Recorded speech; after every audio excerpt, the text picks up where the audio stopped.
Hey guys, into the end here. Welcome back for another video. I'm going to take a third and final stab at this deck. I refuse to let it go with such a terrible record. I don't think I can make this deck super competitive, but I do think we can do better than last time and hopefully finish with a even record. So, changes. Based on a lot of input from Alan here. He makes a lot of good points. The curve is too high, and he says that he's actually not a very big fan of the divining rod, and that Shepherd Horn is better. And I think that's probably true, but we started building this deck with the idea of using divining rod and Shepherd Horn together, and I would like to stick with that initial theme because I fear that if we start removing the core theme of why we even built the deck, we'll end up just replacing some of the subpar cards with better versions of them in legendaries and praxis. And I think what that will eventually lead us to is just simply your typical praxis mid-range deck. And that's clearly a very competitive and very good deck, but we're trying our best to be different and to focus on the two cards that we started out with, and basically we paid the price of it probably not as competitive, being not as competitive as the typical Praxis deck. So I removed all of the 1-drops. So despite what Alan has suggested, I'm not going to budge on the Divining Rods and the Heart of the Vaults and the Shatterglass Mages. I think these are kind of the core identity of the deck.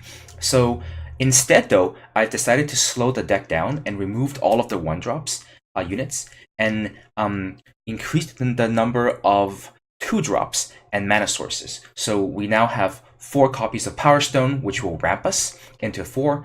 Not that we have any 4-drops, but Talir's Favor will get us land, and also Amber Acolyte. So I have 12 additional land sources, power sources, 4 of which will ramp us. So what I'm hoping is to get this deck online faster. And I also took his advice, and initially I started this deck with Temple Scribes and I removed them because it didn't fit with the theme of the deck, but thinking about it some more, it is good to have an early game a blocker and a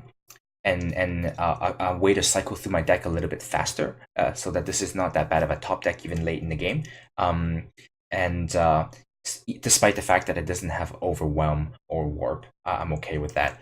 So unfortunately, the number of hits that we have for the Divining Rod has gone down as well. So I'm actually thinking you wouldn't even want to play the Divining Rod unless you have a Shatterglass Mage in play, which will maximize your chance of hitting something.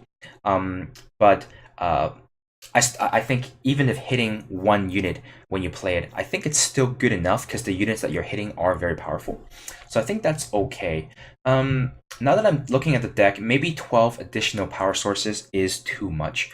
So what I'm going to do is reduce Talir's Favor by 2, and I'm going to put in a couple more cards to hit with Divining Rod, and also the fact that this has Warp will give us a little bit of card advantage in the mid-late game, and the summon ability is not irrelevant either. So let's see how this goes.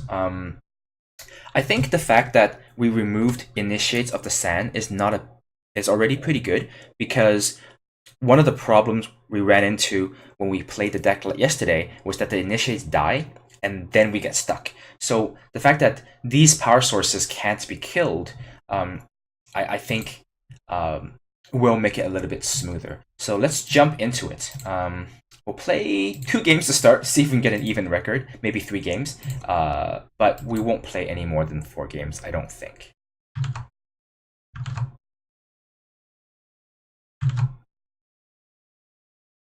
Yeah, if this queue waiting time is too long, I'll use a video editing software and maybe edit this part out, or edit out the waiting part. But I don't really want to do that because the software that I use is pretty clunky and not very good at it. It takes me a lot of time. This deck, I could sure use the Power Stone. I think if we draw any land, this hand is very playable because if we draw a third land, then that means we have 4 lands. And then once we have 4 lands, then we can play the Arcana Monitor with the Shepherd's Horn. I think this hand is certainly risky. Never mind, let's just redraw it. I think we can maybe do better. Oh no! Oh dear, is my power base really that bad? I do have more time influence than I do fire influence. So because almost all of my early game plays are time, so I have a little bit more time. I think a couple more, not a lot more.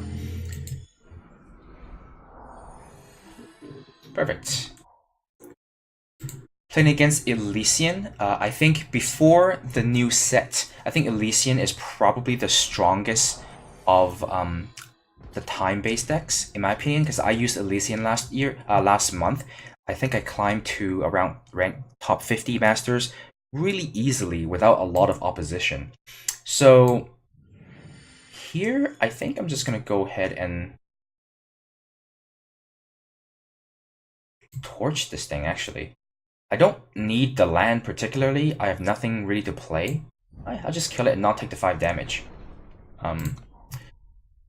But I think ever since the new set came out, or the half set came out, Elysian might actually be the worst of the color combinations, because there's actually no card in Elysian that can deal with Tavrod.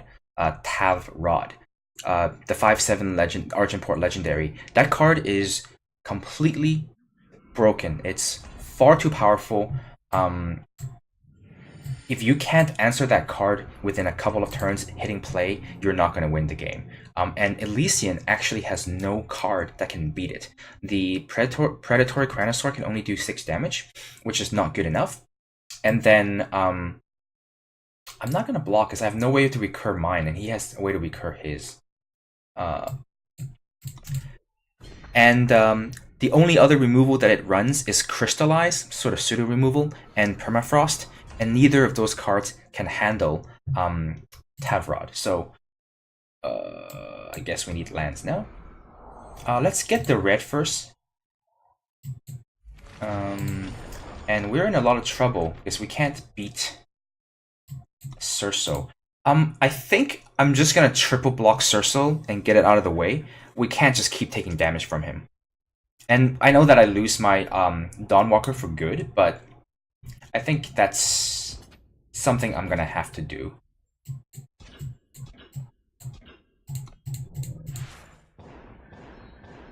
Because I can't just take 10 damage here. My opponent's got a full grip. He's got 5 mana, so Crystallize is coming up anytime soon. So if my life total was too low, I would straight up just die to a single Crystallize. Okay. I'm actually really interested in getting my 6th land here.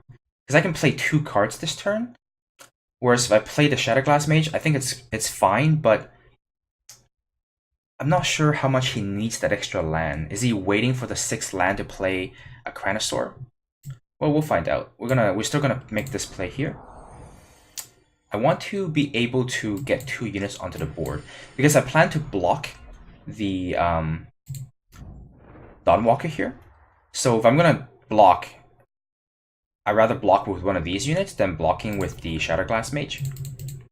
Another reason of playing the Acolyte this turn is it guarantees that I have enough lands to play the Heart of the Vault next turn, which is really important. Because I think the Heart of the Vault can block whatever he plays. Yeah, like I play the Heart of the Vault, I shoot the Dawnwalker, I'm only going to get hit for 2 in the air.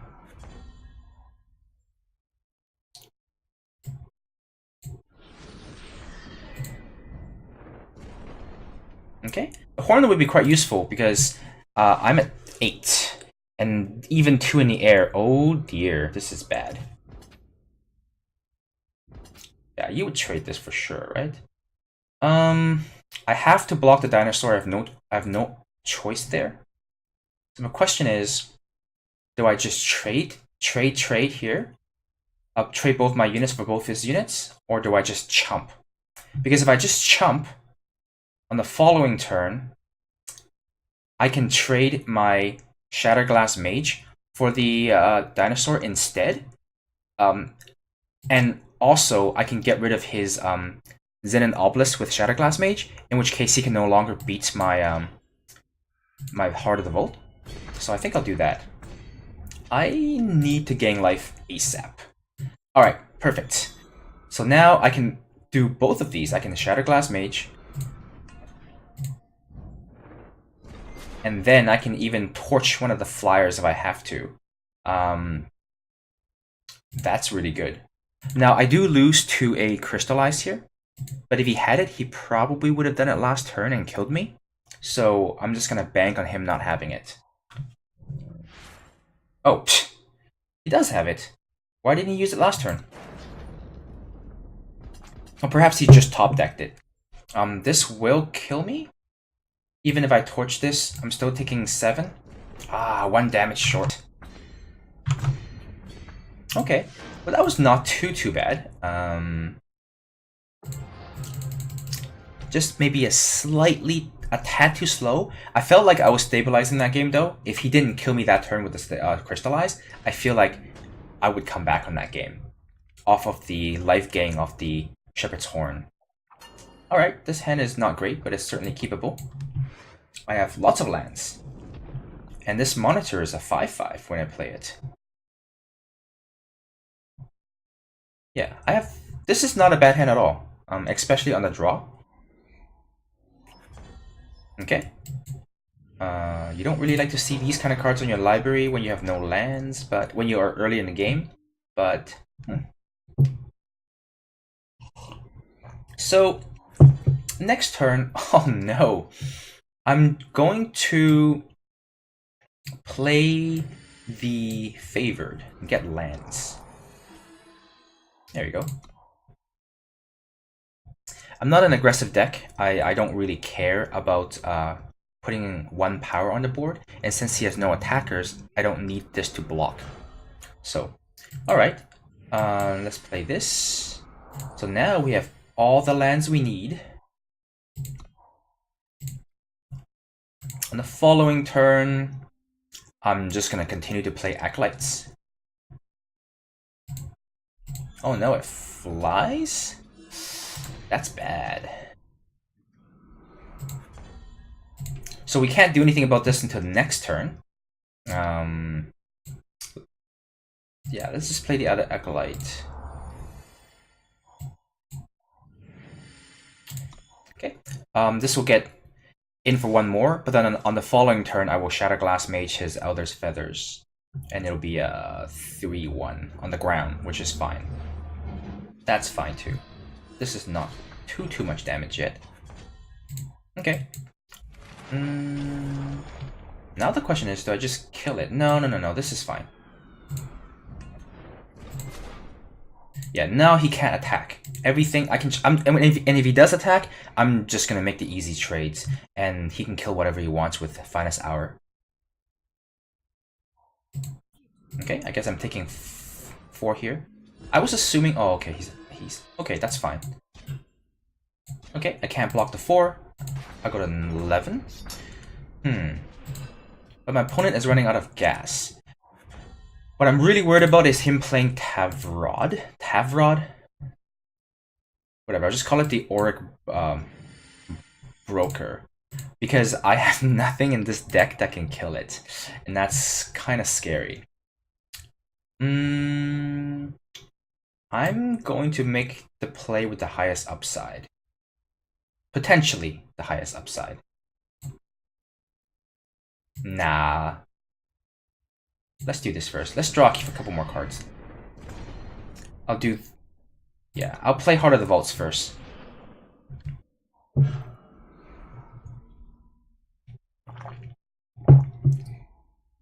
Okay. 6 mana. Oh, there it is. This card is hard to beat.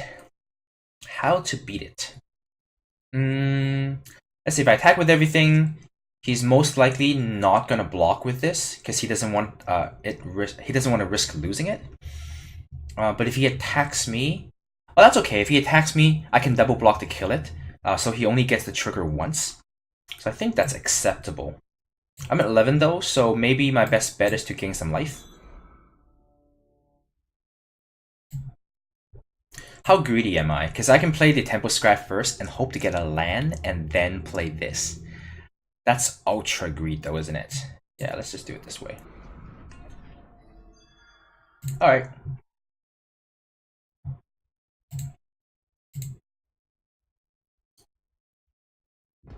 His curve is a little high, I think. A lot of 4-drops here. Alright, go for it. Is he... Has he attacked yet? Or is he... Oh no, he hasn't declared attack yet. I thought he was looking at his cards. Yeah, that's fine. I think if I was him, I would attack with all my units. Because it makes it harder for me to gang block the Auric Broker. Wait, did he get anything? Alright, so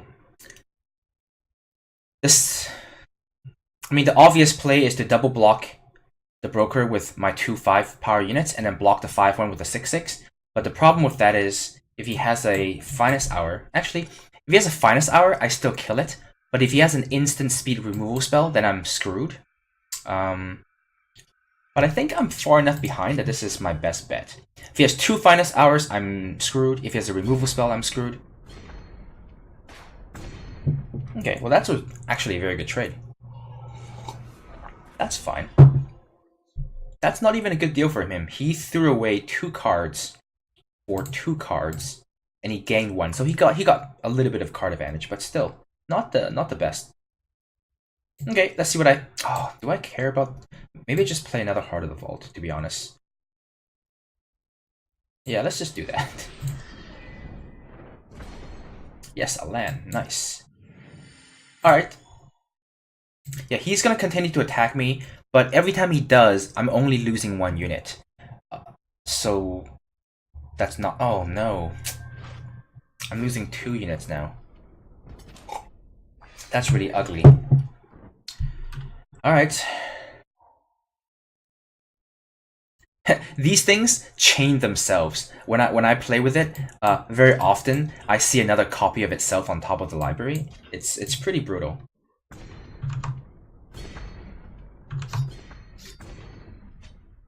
Okay. Well, I still have a handful of cards. I'm not losing on card advantage. Oh, he didn't trigger this off of the Auric Broker. Otherwise, it would be drawing him cards.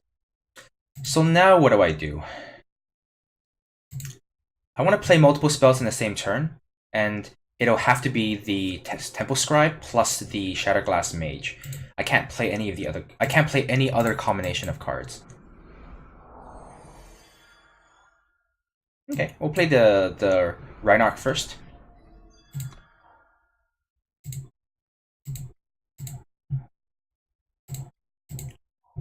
Oh no, that's bad. That's kind of bad. I need to draw a land, and then I can play the Shatterglass Mage and the Obliterate, and hopefully that's enough. Yeah. Let's kill this one. Because the Obliterate gangs me life as well. That's why it's really important. And then I will block the 4-4, taking 7, go to 5. Or I can just take 11 and play the Divining Rod on it next turn and see if I hit a bunch of stuff. Because otherwise, how can I possibly win? I can, next turn, I trade, I play this, which is a 1-1. I'm still not going to win this game. My only chance is if I can Divining Rod this into a bunch of units. So let's just take 11. Jeez. See, these things really do chain themselves, one into another. The question is, do I play the Yeti and then Rod, or do I just Rod and get the Yeti for free? But I dig one deeper if I get rid of the Yeti on top of my library. I have 9 power, so I can't play both of these cards no matter what. So let's just go ahead and play the Yeti. Okay, okay. And then do this. Because I'll get the mage for sure, plus whatever else I can get. Alright, all of a sudden I'm at 10 life, 4 blockers. Hanging in there. I do need 2 blockers to kill this though, which is kind of annoying. This is 1 damage short from killing it. Oh no, no, no, it's a 7 power. Oh no. He drew a Slay. That's not good. So this is gonna refill his hand again. But this is his 3rd one. He only has 1 left in his deck after this. He's most likely gonna hit the Minotaur, but he may not hit the... Wait, there's a weapon in here. That means he hit no Minotaurs, but he hit 1 weapon. That's interesting. We have to kill this no matter what, so I think it's clearly these 2 cards blocking it. And then this will trade with a 3-2, and I take 8 going to 2. I'm still not dead. He has a weapon in his hand, so presumably... Okay. If I can survive this, I'm gonna double block, and this monitor is gonna die, but the Shatterglass Mage should trade. And then, oh no, it's a flying, it's an Elder, jeez. And here I thought I stabilized. I almost did.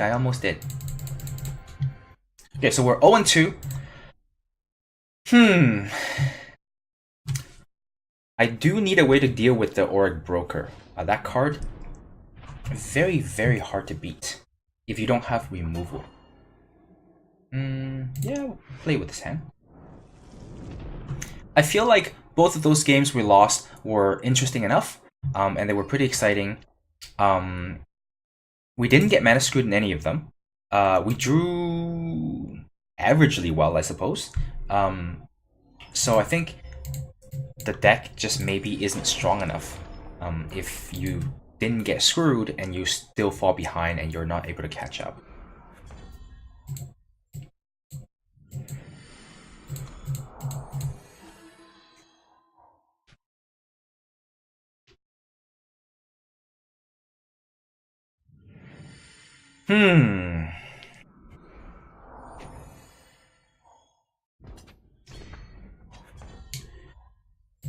Alright.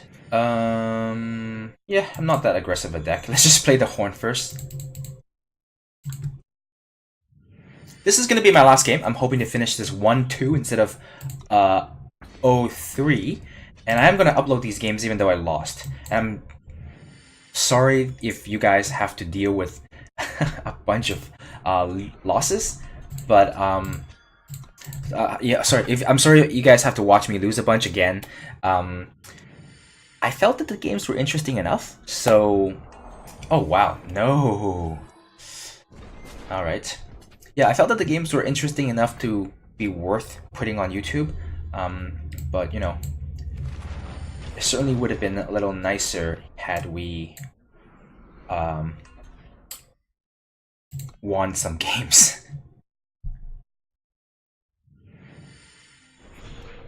Uh-oh. Oh, now I have to... I can't even trade the Shatterglass Mage.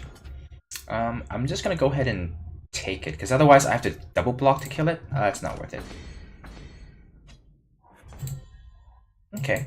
Let's play the Reinhardt first, so we can get the Dawnwalker back. I need to block with it next turn, but this turn I'm taking a lot of damage, but that's okay. We can obliterate his Heart of the Vault next turn.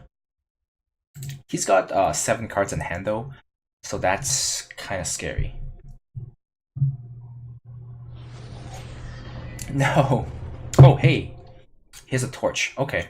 That's a very good play, because now my Rhino's 5-5, and I can no longer trade with his Heart of the Vault. So I think my opponent played quite well there. Yep, and he's also made all the right attacks, because he knows for a fact that I'm going to be blocking the Shatterglass Mage, so he knows that these 3 damage is free. My opponent's quite good. He's also making these decisions very quickly, so you can tell he's very experienced. I'm in a lot of trouble here, because even if I obliterate one of the hearts, there's another one to deal with. I guess I'm just gonna have to chump block it. Yeah, that's right. Alright. I'll chump the heart with my O2, and then probably chump his 2-1, trade with his 2-1 here.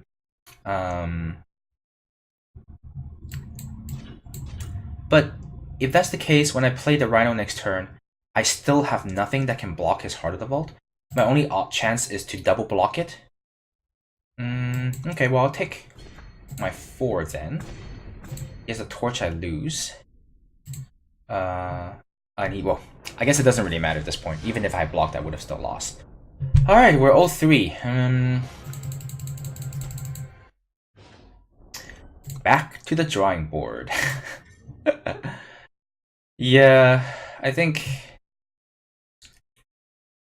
at this point, maybe I'm just a strictly inferior version of Praxis, because my early game cards are somewhat similar, but then instead of having a lot of very good late game units, I have 4 Divining Rods and 4 Shepherd's Horn. That's 8 cards that's not that good on their own, and it needs something else. And it needs a bit of luck too in the case of Divining Rod. Whereas, like, if my opponent was playing Praxis, if those 8 cards were just, you know, Mystic Ascendants, Predatory Cranosaurs, that kind of stuff, then I would have probably be doing better. So, well, we failed again, and I think I'm gonna give up and end the video here. I think I'm gonna leave it to someone else to come and perfect this deck. I apologize for basically 3 straight videos of me losing and getting my butt kicked. But thank you guys for sitting through it. I promise you that is the end of this deck. I've been working on 2 different versions of Argenport lists that uses the Auric Broker. And I'm also working on an Armory deck, and I'm also working on a basically a Praxis deck splashing Justice. So I'll be making videos with one of those decks very soon.